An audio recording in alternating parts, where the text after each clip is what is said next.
भाग 1.8 सायकल स्थिती अथांग रांग. 90च्या दशकातलं पुणे म्हणजे सायकल्सचं अथांग साम्राज्य. फर्ग्युसन रोड असो व लक्ष्मी रोड, रस्त्यावर फक्त सायकलींची रांग दिसायची.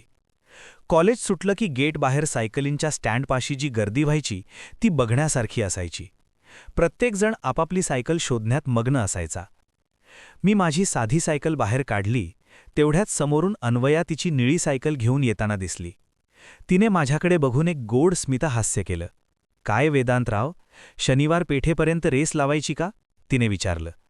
माझ्या सायकलीला चेन नव्हती तरीही मी जोशमध्ये म्हणालो, का नाही, बघूया कोणाचं पुणे आधी येतंय.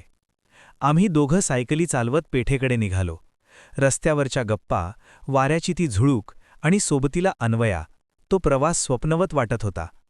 अचानक एका वळणावर तिच्या सायकलीचं टायर पंक्चर झालं. तिने वैतागून सायकल थांबवली.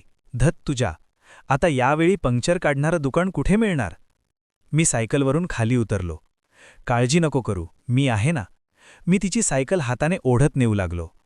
आम्ही चालत शनिवार पेठेकडे निघालो. आता सायकल नव्हती, पण संवादाची लय मात्र सापडली होती. तिने तिच्या लहानपणाच्या गोष्टी सांगितल्या, तर मी माझ्या स्वप्नांबद्दल बोललो. तिने विचारलं, वेदांत, तुला खरंच वाटतं का आपण आयुष्यभर असेच मित्र म्हणून राहू शकू. मी क्षणभर थांबलो. तिच्या डोळ्यात एक प्रकारची भीती आणि अपेक्षा दोन्ही दिसत होतं. मी काही बोलणार तितक्यात समोरून नीलच्या बुलेटचा आवाज आला. नीलने बुलेट आमच्या शेजारी थांबवली.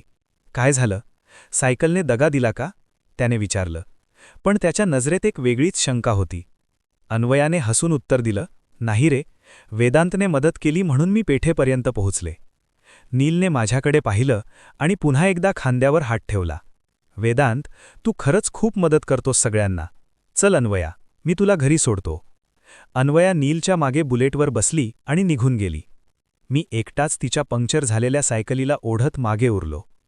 त्या संध्याकाळी मला जाणवलं की मैत्री आणि प्रेमाच्या या सायकल प्रवासात कधीकधी आपल्याला एकटंच चालावं लागतं. कारण ही दुनियादारी आहे मित्रा. इथे जो सोबत असतो तोच कधीकधी सर्वात लांबचा वाटू लागतो.